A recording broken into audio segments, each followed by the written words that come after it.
Hi, how's it going? This is resident of Collinwood for YouTube, Joel Saints. As Patrick, my buddy Patrick McCray, my buddy Alan Gallant, my buddy Daniel Culver. We're here to review the 1996 movie The Phantom, starring Billy Zane, Troop Williams. And guess what? Patrick McGowan is in this thing. That's right. Oh, yeah. He plays the dad of the Phantom. If you're not, for those who are not familiar with Patrick McGowan, um, he was in the prison. He starred, produced the show The Prisoner in the 60s. Wrote some of it too. Yeah, yeah. Oh, cool. Directed. Yeah. Directed some of it too. Yeah, great show. Only one season, but fun to watch. It was perfect. Good Yeah. self-contained season. It really was. It was over twice the season that he wanted to do. He just wanted to do 7 episodes. Yeah. Yeah. Thank God they did more though. Yeah. But we're here to talk the Phantom. So I've never read any of the Phantom comics. I've only seen this movie. But I was always blown away by this movie. It really impressed me at a time that superhero movies seemed to be on a decline, at least from a performance-wise too. This movie comes along and really, really hits it home. It didn't do as well as Mission Impossible. Unfortunately, Mission Impossible blew everybody out the water that same year. But this movie is always Tom Cruise is used to blowing everybody out of the water. Out of the water, yes. Yeah, Oh, that's true. out of the water. Yeah. So, guys, first of all, when did you first see this movie, and what did you think of its transition from comic to film? I first saw this, I think, was relatively new. I don't remember whether I saw it in the movie theater or not, but I certainly saw it within a year of its release, one way or the other.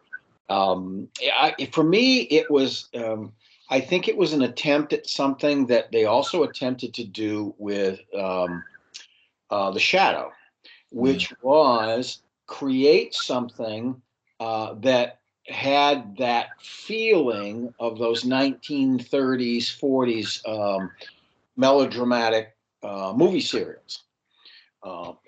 There's an intensity about the you know, and just a huge amount of action and suspense and build up in those two movies. Particularly this movie, it's action. I mean, it's just action, action, action, action, action. And it's also with this movie, it's creatively, it's the Phantom started out in '36 as a comic strip in newspapers. So it was serialized in newspapers.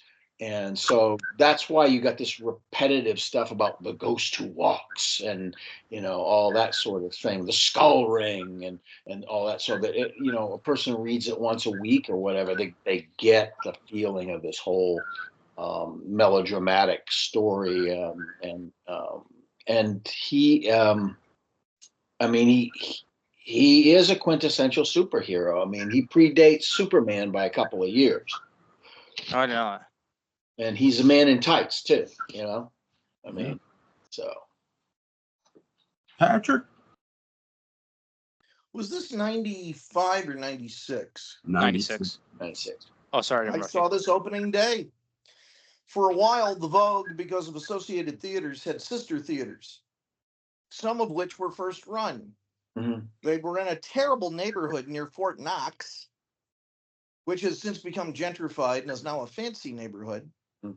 But back then, the Shively area was kind of, but we got in for free, which was great. We were sort of in our own entity for a long time. So we weren't used to having sister theaters, but we did. And so Carl, the manager, and I, you know, we were really looking forward to it. We had both enjoyed The Shadow. Not a perfect movie, but it's got a lot of wonderful things in it. And this was Paramount's attempt to do what Universal did. I guess The Shadow was Universal. With the Shadow, I kind of wonder if when The Shadow was a critical failure, if there was panic around the Paramount lot because they were probably starting to shoot this then, or it was in pre-production, but the die had been cast. Yeah, You they know, were it was sort of committed. too late. It was too late to pull out. So this was a little more serious in some ways. It was a little less out there in some ways, sort of to its benefit, sort of not. Uh, it took maybe fewer risks, took the source material more seriously, you know, in a lot of ways. But and the result is it's less of a guilty pleasure. It's more of a movie I can legitimately enjoy on a critical level. The real star of the movie for me is Jeffrey Boehm, the screenwriter, who is also one of the producers. His work for Universal and for Paramount included Inner Space, which was a huge hit in 1987, and then Indiana Jones and the Last Crusade, which he wrote the screenplay for. Right. And so those things really carried him into a position of power where he could make this movie. I think he's passed away since then, but he was kind of the John Logan of his day in a way. You know, very very good. You know, a funny writer, a good action writer, and I think the Shadow or the Phantom rather was his baby, and I think was a strong movie. This was still in the age where we had movie stars. That has since passed. You know, now it's all character driven, and the Phantom would never get made because it's not a recognizable property. But I think they were counting on Billy Zane to be more of a star than he ended up being. Mm-hmm. And even though he gives a star-worthy performance, he carries the film very admirably. Unfortunately, it largely just put him in the Toupee of the Month Club to be in Titanic a couple of years later, which he can live off of for the rest of his life, even only at autograph shows. Yeah, yeah. He's yeah. I guess his new pet project is a Brando biopic of some kind or something, or he's playing Brando in some film. He would be great in the part. Yeah. That's wonderful casting. Yeah, yeah. Also, Robert Evans threw his weight behind this film too as executive producer. Yes, he did. It was one of Robert Evans' many comeback attempts after his Sausage Empire failed. Yeah. If only. And God bless him, he later tried to get back into it with the rights to Remo Williams. Yep. Which he had briefly. And the rights of Lincoln, The Adventure Begins. That's right. The rear end of Lincoln's Adventure Begins. Yeah, well, Lincoln and the Anus of Doom. Daniel, what did you think of this movie? It being first a comic and then a movie. What did you think of the movie? Nothing I can do. I thought you know, that was pretty creative. You know, like, you know, Just do what you want. you know, it's actually interesting. You know, because yeah, you know, a lot of people probably haven't heard of the Phantom. You know, and it actually is pretty good. Like, it's sad that not as many people know about it as, say, like, you know, like Spider-Man or Batman or Superman. You know. Yeah, it's crazy. Well, maybe more people knew, but they were all over the. Maybe more people knew, but they were all over the age of 80. Yeah, I think in terms of filmmaking too, there was another layering that was happening that made these attempts popular for a while. And that was the Rocketeer that came out several years before. It had that sort of that nostalgic feel to it, that on the edge of being overwrought melodrama of that time of the 30s. Sure. Well, I mean, you know, let's put the cards on the table. This is an attempt to redo Indiana Jones with a pre-existing intellectual property that they didn't have to. They hoped, you know, well, if people will buy Indiana Jones without an introduction to Indiana Jones, maybe they'll buy the Phantom. And guess what? Some of them actually have an association with the Phantom. Right. You know what the real culprit behind this is, which we haven't mentioned. It's Tim Burton and the success of Batman. Yes. Oh yeah, I could see that. Which is also a highly stylized film, and it is. It's a movie that desperately wants to. It's more noir. Yeah, it's a movie that desperately. Yeah. Okay, you. All right. Sorry. Go ahead. That's okay. No, you. I say it is a stylish film of that certain era, although it's more noirish than these films. Yeah, it's a movie. The Shadow and the Phantom are more honest because they have the guts to go ahead and make it a period piece. Mhm. Batman desperately kind of sort of wants to be a period piece, but it just won't commit to it. Right. Yeah. It won't say this is 1940, which is That's probably right. what it should, maybe one of the things it should have done, although incredible movie. I still, think it's a great movie, but you're right. I think that might have given it something extra. Two things drew me to this movie to go see it in theater. One, the trailer, because I had no idea who the Phantom was. And two, because I'm a wrestling fan, there was a professional wrestler named who still wrestles today, named Rey Mysterio Jr., who wore a purple outfit to the ring, and he's a Mexican wrestler. He wears a mask. Mm-hmm. So I wanted to go see the Phantom because of that reason. Too bad there weren't 1,000 luchadors leaping out at you out of the screen. That would have been fun. Jewel, do you have a Mexican equivalent who wears a mask as he talks about the Spanish version of Dark Shadows? No. I would love that if that were the case.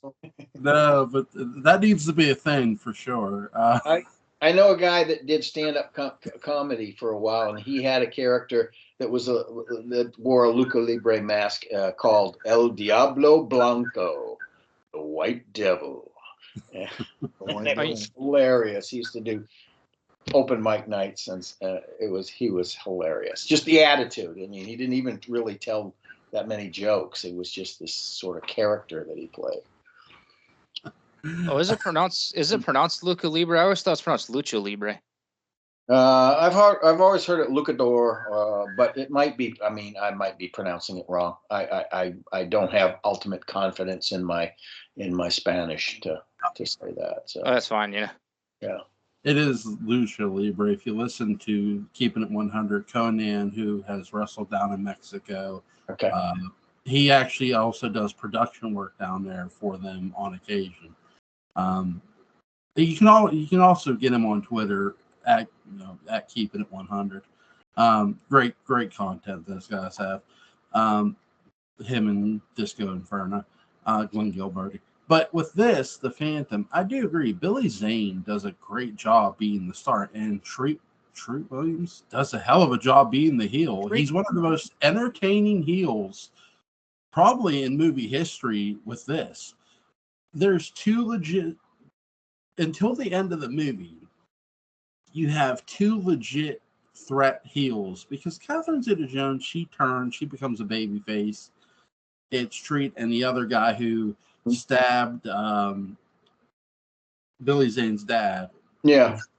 But it's like Walker, yeah. Yeah, what you don't know is the island they're going to is the secret hideout of the pirate spiders or whatever they are, I forget, but the Sane Brotherhood. Yeah, the Sane Brotherhood, which nobody knows that, especially the guy who's a member of the Sane Brotherhood doesn't realize that either, which I love. Well, they have to mail their dues to a post office box. Right. So they're able to keep the actual address. They still get those Bed Bath & Beyond coupons, even though Bed Bath & Beyond is closed. That's right. So what's up with that? Well, what's the best way to keep a secret hideout a secret? Keep it from as many people as possible, unless they're actually within your circle. And now, Jewel, do you know how to keep a secret? Yeah. Yeah, so do I.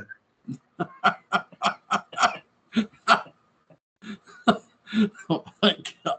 Those pirates were just lousy networkers. That's why nobody else knew where it was in the whole Brotherhood. It could have been too. They seemed like lousy networks. They were kind of screwy. I mean, one of the great lines I liked was when the guy comes up swaggering and says, "Yes, I killed the ghost who walks." He says, "So did I. Everybody here has killed the ghost who walks." At least one. Place is full of people who killed the ghost who walked. Yeah. Well, it gives into the legend of, is he immortal, though, too? If you have the claim that enough people have killed him, it comes to the sense of, okay, this guy clearly can't be killed, even though we know that's not the case. It's a great gimmick. It was a great gimmick Lee Falk created with the original, in the original comic strip. So, I mean, it's fantastic. The one thing I like about Treat Williams in terms of being a villain, he carries around his own exposition with him. He's like, he's making comments about what's going to happen or what has happened or how he feels about it, whether or not anybody's asking him or not. It's like, it's great. And he actually ends that way, the whole thing. And, when he finally bites it, he's still commenting on, the situation. So, yeah, he's a villain who's fascinated by the people around him, the comments they make, and he pays attention to what people say. He's like, interesting. He'll say that, and it's like, yeah, that actually is interesting. And then when he kills a guy for leaving, he like takes it and throws this big spear. Arthritis. Oh yeah, arthritis now. Yeah. Oh yes. Now back to our evil plan. Yes. Yeah, but Catherine Zeta-Jones, she plays a heel a bit in this movie. She's at least a henchman. I love how they shoot down the plane here and they board it, Pan Am plane. Really, I love how they shoot this. What did you guys think of the cinematography of this movie, Patrick? It is tightly competent. This is not an expensively filmed movie. There are only a few sets and they use them like crazy. And so it is a movie where you can see the economy of the film, but you can see also that they make every admirable attempt to hide the economy of the film. And even though it doesn't quite work, we agree with the ritual of that. And I appreciate that. What's more impressive to me is the editing of the movie, because it is. What is the running time on this thing? Because it feels like it's 90 minutes. It's like 145, 148, something like that. Wow. Yeah. No, it can't be that long. It's an hour. You mean an hour and not 40, not. Yes, not. Oh, okay. Minutes. Yeah. 100 minutes. It feels like it's 90 minutes long. Minutes. Yeah. Yeah, it feels 90 minutes. I mean, very few movies like this, because most of them feel longer than they should and are longer than they should. This one feels shorter than it is. Yeah. Especially compared to The Shadow, it flies by. It self-propels and it keeps going. I mean, the pacing of it just stays pretty high throughout the whole movie. So the plot is just enough to justify the action. And propel you from one sequence to the next. At almost any point in this movie, I'm amazed that we are as far into the plot as we are. I really am. It's great for exposition. Yeah. It even starts out with the principle for those who came in late. Yeah. Boom. Here you are. That is, by the way, that's something that they would do with some of these serialized chapters. They would go, for those of you who missed last week, or for those of you who came in late, Penelope pit stop is hanging off the cliff, or whatever. So that was the style of that. So but it worked really well because they took it and they ran with it. They didn't just do it at the beginning of it and then drop it, Daniel, what did you think of the cinematography, man? I thought it was pretty good. Cool. Yeah, they do a really good job of shooting this movie. The action is very fast-paced. The tempo of this movie is very fast-paced. You guys are right. It doesn't feel like an hour-long movie at all. That's what makes this movie so enjoyable, because here's the thing. As somebody who enjoyed both The Phantom and Mission Impossible, sometimes it drags in that movie. And this, it doesn't drag at all. It just goes and it makes no apologies for the pace it's at. Even at the Sainthood Brotherhood hideout, it's like things are still moving at a fast pace, though the Phantom is walking silently, moving around before he makes his move. It's like, man, they're talking quick. They're moving. The shot with the cannon is funny and awesome at the same time.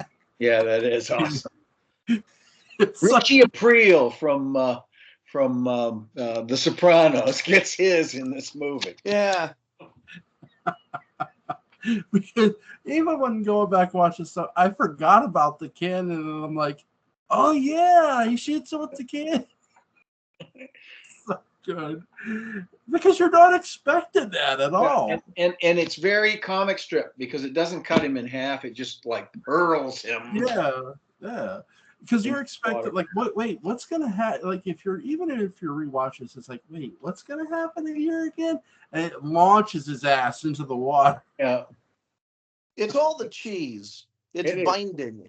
It is, and it's good cheese though. It's quality cheese. Well, I'm talking about in his system. Oh yeah, that's what keeps him together. It's all the provolone. The Phantom kicking in the wrong door and going into the women's room and then going out of it and down the laundry chute is hilarious. It's good, it's fun, and it's action at the same time. I agree. If you took this movie and you broke it down scene by scene about what each scene accomplishes for the overall plot, and line by line what each line's technical job is to accomplish for the plot, and you gave this to someone as a template, I think, and they had to stick to that template, they would not make a bad movie. No. And they had to get the scenes down to the same running time per, and just they would not make a bad movie. Yeah. I think Patrick McGowan's going to go on to do Braveheart, I think, in a year or so, isn't he? Couple years. Yeah, he's headed for big things, that guy. He's got a career ahead of him. Yeah. I predict big things for Patrick McGowan. My favorite line of his is when he says, all right, unleash the archers. But Your Majesty, they'll kill a bunch of our soldiers. And he says, yes, but they'll kill a lot of theirs too. Attack! It's like, yes, perfect. It's like the whole character is encapsulated in that one line. Yeah. I love how he congratulates his son on finding a date, like a potential mate, like in the back of the taxi. He's excited about it. He's a cool dad. Yeah. So now I can rest now. Yeah. There is a secret to the Dark Shadows experiment, which was the year-long or the summer-long watch-through, the 45-day watch-through I did, where if you watch the videos, on the last video, my sign-off is, and now I'm going to get some rest, which I took directly from the Phantom. Awesome. Nice. Yeah. Nice. Oh, wow, that's pretty cool. That's awesome. What did you guys think of Catherine Zeta-Jones? Because she's introduced to American audience here in this film. What did you guys think of her? I have very rarely seen a breakout performance so breakout. I mean, this reminds me of Pam Grier in Coffee, where you just look at, or Monroe in Love Happy, where even if you had never seen anything else she had done, and I hadn't seen any of the other stuff she had done, it was all pretty obscure. You just look and you go, oh yeah, there's a star. Yeah. It's the photogenic quality. She's beautiful and she moves incredibly well and makes great choices. Right. Yeah. Which is weird because she gave a terrible Broadway performance. Right. That's pretty weird. Camera is impeccable. There's no doubt about it. Yes, I saw her in Little Night Music in the aughts, and I had heard legends of big stars giving terrible Broadway performances. Yes, of course. And I didn't believe it. And I couldn't believe Catherine Zeta-Jones. It's impossible. What are they smoking? And then I see it, and she has one line reading that she repeats for every line in the show. Ooh, yikes. Oh, that's weird. Yeah. And it got a laugh. Right. The first time. And so then it followed the same inflection pattern every effing line of the show. Right. But in this, she's marvelous. Yeah. Could it be just sometimes actors or actresses are just better in front of the camera? Oh, absolutely. Oh, sure. It's a totally different form of acting. Jack Nicholson would. I'm trying to think of who it was. Who's the guy from Dumb and Dumber, but not Jeff Daniels. Jeff Daniels. Jack Nicholson worked with Jeff Daniels. He in I can't remember what it was now, but anyway, he followed his career quite closely. And then when he saw him do Broadway, he said, "Oh my God, I'm so proud of you. I could never do anything like that." He knew. Nicholson knew what he was. A, he was a screenwriter. B, he was a film actor. And those things he's great at. And his screenwriting talent actually helped him once he became an A-list actor, because he had a sense of dialogue that was impeccable and would work with the writers and the directors on that stuff. But yeah, I mean, if you know, you know. Yeah. Daniel, what did you think of Catherine Zeta-Jones here? You know, I'm gonna keep it simple and just say she did a good job. Yeah.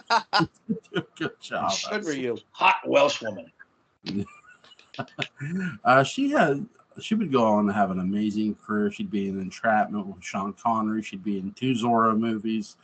Hell of a career. Would marry Michael Douglas. Not a bad career move either. Yeah, right. Oh, you know what's funny? We were talking about Batman earlier. You know what's funny? Did you know Michael Douglas is actually Michael Keaton's real name? Yeah. Yes. Yeah. Yeah, but he couldn't Yeah. use it because it was taken. That's why he changed it to Keaton. And I think Keaton has something to do with his mother's family or something. That's why he picked it. Or maybe it was a phone book thing. I don't know. I heard the phone book thing, but I did hear that might not be true. I think Yeah. that's what they said. Yeah. Back to Catherine Zeta-Jones, between being a love interest for Sean Connery and a real love interest for Michael Douglas, how many awards from the AARP does she have?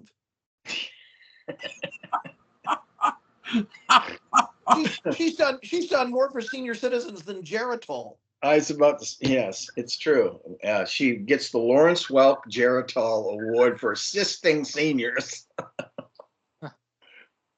Oh my God. Yeah. Yes, she does. Yes, she does. I do like how she poses next to fiber brownies and things like that. I do like how they turned her character babyface toward the end of this movie. It was Absolutely. smartly done. Yep.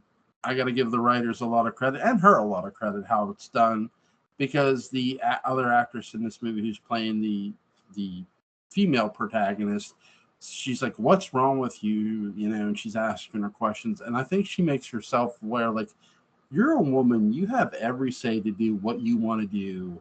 You don't have to listen to these people, and you could make the choice. And that's what she's basically saying to her. And though she doesn't say it to her exactly like that, I do love that in this movie. It's basically she's also pussy galore. Yeah. You know, I mean, she's got this core of flying women who, you know, are part of her team. So it's very much a Bond nod. And she's as way more as intelligent. opposed to a nodding Bond. Yeah, she's way more intelligent than her bosses too. You know, yeah, way more intelligent, which is one of the reasons why she goes the other way. And you know, she's so to speak. Yeah, Christy Swanson could do that to anyone. Yes. Well, yeah, she sees other bosses. Yeah, these guys are just crazy and nuts. Yeah, that's the whole thing. They're dangerous. They're a big threat, but they also can be really kind of thick sometimes. Yeah. Well, they can. I think the best way too, though Treat Williams' character is a heel, is a bona fide heel. Totally. But gets so like wrapped up into this madman type thing where he's like, it's so exciting. It's like, dude, do you see yourself right here? Yeah, he's so thrilled with himself. Right. He's absolutely thrilled. How many moments of this movie are we going to see on the debate tomorrow night? Oh, he is very much a Trumpian figure. He is. He's the quintessential narcissistic millionaire at that time. It would be a billionaire today, you know, that kind of thing. Sure. It's like the guy that wants more of this and much more of that, and that sort of Wouldn't thing. it be great? Wouldn't it be great if tomorrow night Donald Trump started ranting about the skulls of Tuganda? I only need one more. And how he was gathering them. That's how he would save the United States, with the skulls of Tuganda. Right. I'd give him $1. I thought the whole skull thing was kind of funny too, when the skulls merged and he was like the laser beam shooting out of him and he's doing his whole thing there. That was pretty hilarious. It's wonderful. Yeah. It was. It was totally wonderful. Yeah, the effects in this are really neat for the time period they're setting it in, and it comes across as believable because when you see the laser shot, it turns the one guy to dust, and it's like, Right. oh shit. Yes, I think guess the who thing did that the makes it special all- effects? Yeah, the thing that makes it all believable is all the huge amount of practical effects and stunts that are done in it that would have been done in a period Yes. movie. Yeah. And then you add a Yeah. couple things like the laser beam and so on. So, Yeah, the first All Tomb of that Raider, done by Disney. yeah, the first Tomb Raider movie had a lot of practical effects with their stunt work. yes, Those Goodness. were the effects yeah, in 1984. They were all practical. yeah. Yeah, they do a good job. What's you guys' favorite scene in this movie, Patrick? Oh wow. I love Treat Williams' speech to Cabai Singh when he's trying to convert him over, talking about you guys will be the peg leg Pete's of old, representing the old guard, and I'll represent the new wave, leading us boldly into the 20th century. There's just that speech gets me every time. Yeah. And anything with Patrick McGowan. Yeah. And I love the cab driver. Yeah. Oh, he's fantastic. He is totally perfect. That was a perfect bit of casting. I mean, that's right out of like 1936 or whatever. This guy, I mean, he's totally perfect for it. I actually like the rescue scenes because he's doing the covering his alter ego thing. He's like saying, he says her by name. Says, you know my name? Well, I heard about it in the newspaper. He's doing all this stuff to try to cover the fact that he's like totally fascinated by her, and they've met before. As Kit, he's met her and had a brief fling with her, and wants to rekindle it. There's a subtle thing about his portrayal of Kit that I really like, which is his costumes are cut enormously. His costumes are very loose, which make him look very thin because it creates just a flat profile. There's none of this broad-chested, big-shouldered, right? There's none of that. He outdoes Christopher Reeve for making an enormous bear-like physique look positively svelte. Yes, it's true. And then you have him in the tights, and he's this bulk. Yeah, Daniel, what's your favorite scene? I would say the scene where the beam comes out of the ring. That was pretty cool. Yeah. Yep. Before I tell my favorite scene, to touch on what you guys were saying, especially when you see the character shirtless early on and how muscular he actually is. And then when he wears that loose clothing, it makes sense. You want to hide that physique. Yes. Because you don't want to be suspected as a superhero or have an alter ego persona. My favorite scene in this movie, I just love all the quick banter we get. The dialogue is just so good in this movie, and it's a lot of fun. But if I had to twist my arm to pick one scene, it's the introduction of Treat Williams' character. He's so fun to watch in this. Really, really good job. I guess my favorite character would be Treat Williams' character outside of Billy Zane's the Phantom. But who's you guys' favorite character? Patrick? Oh, Xander Drax. Yeah. He's just I smile every time he's on screen. Yeah. He's a lot of fun for sure. Alan? Oh, absolutely. He is a villain straight out of 1936. He's with a little added dash that comes out of Treat Williams and the writers. I mean, it is just, like I say, it's so much fun watching him be his own personal exposition. He's just, He does comedy very well. Not just in this movie, but in another movie where he's being chased by a creature, and he's in the water. He's on a boat. Deep Rising, I think it's called. He's very funny in that, though he is an action star in that too. Yeah.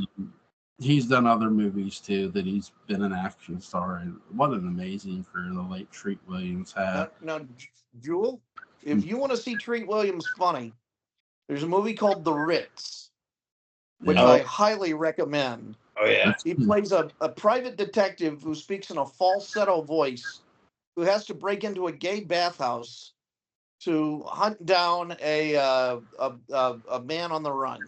Yeah. Daniel, and is fantastic. yeah, I'll definitely check it out. Daniel, who's your favorite character in this? Well, my favorite character is the Phantom himself. Nice. Good choice. Is there anything anybody wants to add before we get on out of here? It's a movie that's a guaranteed good time. Yeah. Yeah, that's true. I put this. Yeah, go ahead. Yeah, I put this up with Ghost in the Darkness as a Oh, yeah. very underrated movie of its time. Yeah. Oh I yeah, think this is okay. Yeah, I think it's a shame that this type of movie didn't really get its due at that period of time. There were 3 or 4 movies like this made at that time, and there were a couple made in the 70s that attempted the same sort of stylistic thing and worked pretty well, but weren't very popular. And it just didn't happen for that. I enjoyed all those movies. I mean, I enjoyed The Rocketeer. I enjoyed what was the one we saw recently with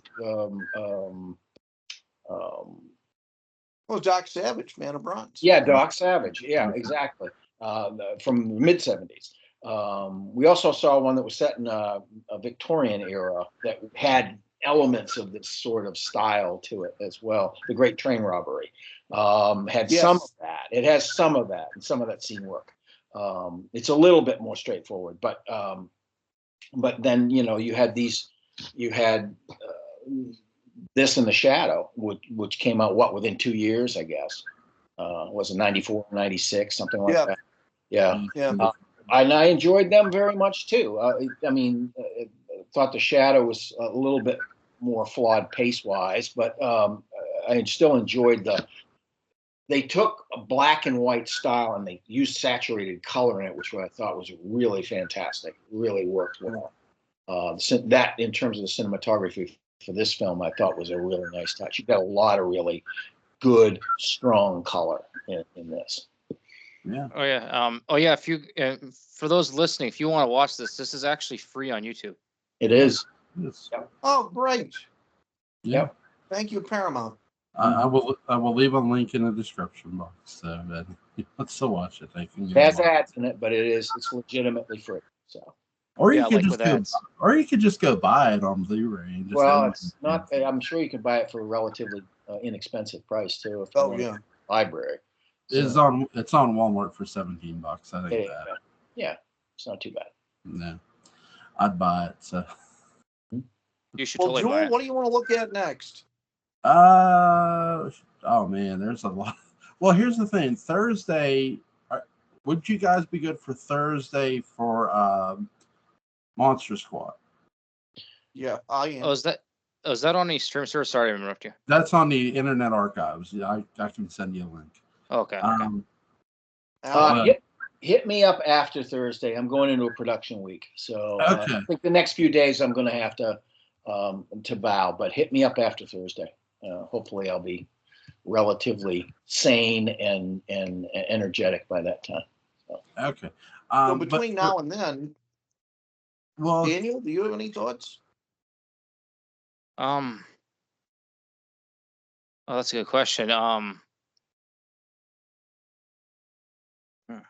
I have a suggestion. Sure. Well, that's fine. Yeah. Jewel, if you're available, and Daniel, if you're available.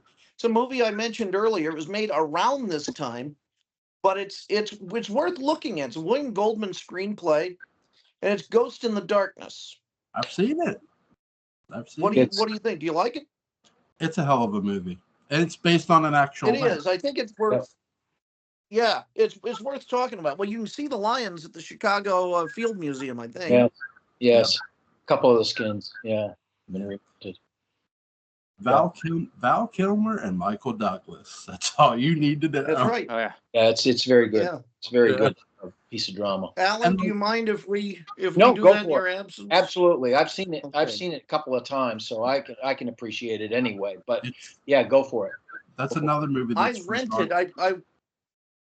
I worked in a video store. I managed a video store in Baton Rouge, Louisiana for a few months, and I had 2 movies at the time that I would give people 2 free rentals if they didn't like it. But I said you have to be honest, and it was one of 2.